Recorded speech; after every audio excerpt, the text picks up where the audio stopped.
네, 안녕하십니까. 저는 분당차병원 혈액종양내과 문용화 교수입니다.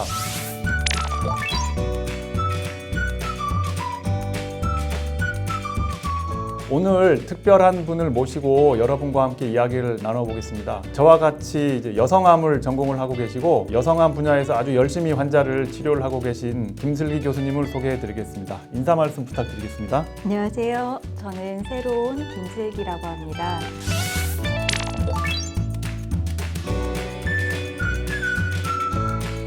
저는 유방암과 부인암, 그리고 희귀암, 그리고 신약 치료를 담당하고 있습니다. 분당차병원에서 뵙게 되어서 정말 반갑습니다. 오늘 김슬기 교수님과 함께 면역항암제에 대해서 여러 가지 이야기를 나눠보도록 하겠습니다. 김슬기 교수님, 면역항암제가 요즘에 많이 쓰이고 있잖아요. 근데 네. 어떤 원리인지 간략하게 좀 소개를 부탁드리겠습니다. 면역 반응이 과하게 일어나는 것은 우리 몸에 좋지 않아서요. 우리 몸엔 정상적으로 면역 관문이라는 것이 있습니다. 영어로는 체크 포인트라고도 하는데요. 암세포는 아주 교묘하게 이 면역 관문을 속여서 본인이 정상세포인 척 행동합니다. 그래서 우리 몸이 자신을 죽이려는 그 공격으로부터 피하는 것이죠. 근데 이제 새로운 이 면역 항암제는 그 면역 관문을 정신 차리게 해서 우리 몸의 면역세포가 암세포를 잘 죽일 수 있도록 하는 그런 역할을 한다고 보시면 되겠습니다. 환자분들이 사실 면역항암제라고 하면 기존에 쓰고 있던 일반 세포독성 항암제, 그다음 표적 항암제 이런 거하고 잘 구분을 못 하시는 경우가 있거든요. 그래서 어떤 차이가 있는지도 한번 말씀을 부탁드리겠습니다. 네, 우리가 이제 예전부터 썼던 1세대 일반 세포독성 항암제가 있습니다. 이것은 암세포가 빠르게 자라나는 성질을 이용하는 것인데요. 근데 우리 몸에는 이제 정상적인 세포도 빠르게 자라는 세포도 있기 때문에 여러 가지 정상 세포도 공격하는 그런 부작용들이 생길 수 있습니다. 그리고 그 다음 세대로서 나온 것이 이제 표적 항암제인데요. 세포독성 항암제에 비해서는 암세포만 죽일 수 있다는 장점은 있는데 결국에는 이 표적에 대해서 돌연변이가 생긴다든지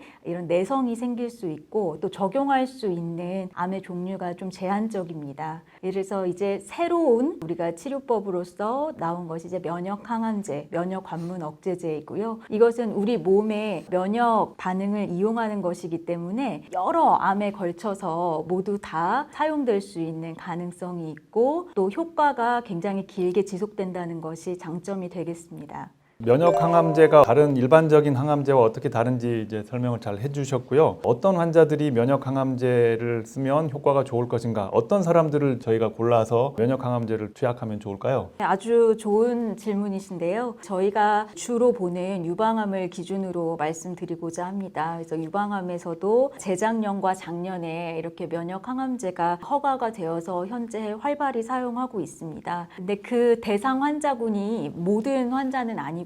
3중 음성 유방암 환자들입니다. 그래서 전이성 단계에서 이전에 어떤 치료도 받지 않았어야 되고 PDL1이라는 표지자가 양성인 환자들만을 대상으로 하고 있습니다. 우리 시청자분들께 삼중음성 유방암이란 어떤 타입인지를 한번 또 설명 부탁드리겠습니다. 네, 말이 어려울 수 있는데요. 3중 음성, 말 그대로 세 가지가 다 음성인 유방암이라는 뜻입니다. 그래서 호르몬 수용체 2가지가 음성이고 거기에 더하여 허투라는 표적이 음성인 이렇게 3가지가 음성이면 3중 음성 유방암이라고 합니다. 그래서 전체 유방암의 한 15% 정도를 차지하고요. 이제 주로는 젊은 환자분들이 많이 있습니다. 그리고 굉장히 공격적인 암이면서도 호르몬 치료라든지 표적 치료의 대상은 되지 않기 때문에 우리가 또 다른 치료법이 없을까 하고 항상 고민했던 그런 부류의 환자들이라고 할 수 있겠습니다. 그렇다면 삼중음성 유방암 환자들이 원래 치료가 잘 안 됐고 예후가 안 좋은 그룹의 환자들이라는 말씀이신데요. 아까 PDL1이라는 유전자에 대한 말씀을 잠깐 언급을 하셨어요. 그래서 PDL1이라는 바이오마커는 어떤 건지도 한번 설명 부탁드리겠습니다. 네, 그래서 면역 관문을 조종해서 자기가 정상세포인 것처럼 암세포가 활동한다고 말씀드렸는데요. 이 암세포가 PDL1이라는 가면을 사용합니다. 그래서 자기가 정상 세포인 척 행동하는 거죠. 근데 이 면역 항암제의 원리가 주로 이 PDL1의 역할을 무력화하는 것입니다. 그래서 3중 음성 유방암 환자 중에서도 PDL1이 양성인 이런 환자들이 더 효과가 높게 나올 수 있는 가능성이 있는 것이죠. 그렇다면 면역 항암제를 우리가 환자분들한테 적용을 하게 된 거는 어떤 연구 결과가 있어서 그렇지 않겠습니까? 기존의 면역 항암제를 이용해서 했었던 임상시험 결과들에서 얼마나 효과가 좋았는지 데이터를 간략하게 좀 말씀을 해주시겠습니까?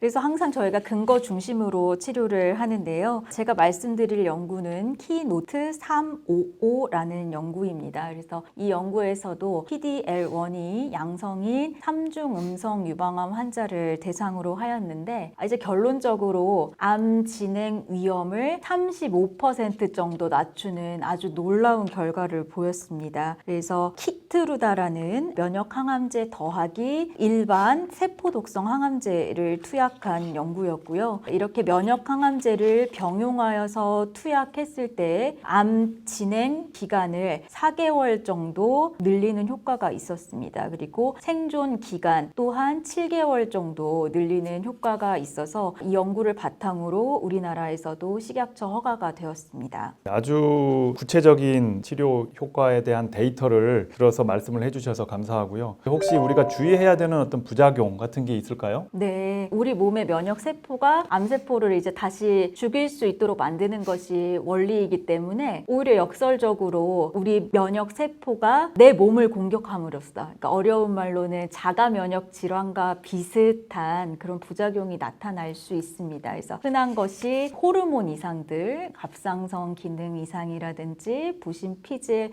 호르몬 기능 이상 같은 것들이 한 10% 정도 환자에서 나타난다고 되어 있고요. 그리고 흔하지는 않지만 심한 폐렴, 심한 장염 이런 것들도 한 1% 정도 환자에서 나타날 수는 있습니다. 그런데 교수님, 우리 유방암에서 면역 항암제와 세포 독성 항암제를 같이 병합해서 사용하지 않습니까? 네네. 그런데 부작용을 줄이려면 면역 항암제 단독만 사용하면 안 되는지 묻는 환자들이 많아요. 그렇죠. 예, 예. 저도 뭐 그런 질문을 많이 받습니다. 면역 항암제도 물론 효과가 좋은 약이긴 하지만 유방암 분야에서는 이 면역 항암제가 일반 세포 독성 항암제하고 이렇게 같이 병합해서 쓰는 것만이 현재 임상시험 결과가 효과가 있다라고 되어 있고 그 임상시험 결과에 근거해서 승인이 나 있습니다. 저희가 따로 면역 항암제만 단독으로 쓰는 거는 허용이 되지 않고요. 그런 승인의 문제도 있을 수 있고 또 효과 측면에서도 저희가 확신을 할 수 없기 때문에 현재로서는 면역 항암제 더하기 세포 독성 항암제를 반드시 같이 쓰셔야 됩니다. 혹시 이제 예전에 교수님 환자 중에 면역 항암제를 써서 기억에 남는 분이 혹시 있으신가요? 네, 있습니다. 56세 여자 환자분이었습니다. 2013년에 유방암 2기로 수술한 다음에 한 7년 정도 뒤에 3중 음성 타입으로 재발한 경우였습니다. 그래서 하병원 진료하다가 저에게 온 경우였는데요. 가슴 벽에 굉장히 큰 덩어리가 있어서 환자는 일단 통증이 너무 심했습니다. 그리고 그 조직에서 또 다시 조직 검사를 시행해서 아까 말씀드린 PDL1이라는 바이오마커가 양성이 나온 케이스였습니다. 그래서 그때 마침 또 식약처 허가가 되었던 터라 말씀드린 면역 항암제 더하기 나파클리탁셀이라는 세포 독성 항암제 병합요법을 시행했습니다.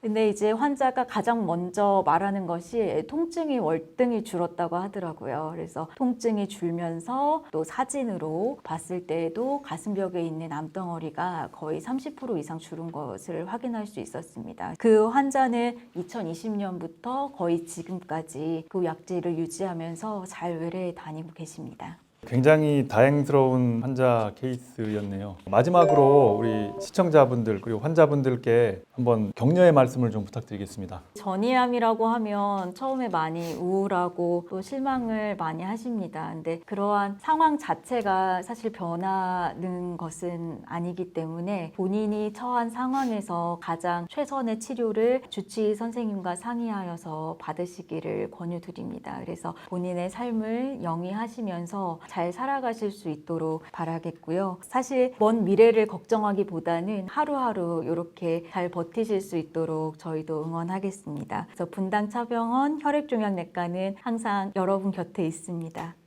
좋은 말씀 감사하고요. 그리고 시청자분들도 오늘 혹시 저희가 답변해드리지 못한 궁금한 사항이 있으면 댓글을 꼭 남겨주시기 바랍니다. 감사합니다. 감사합니다.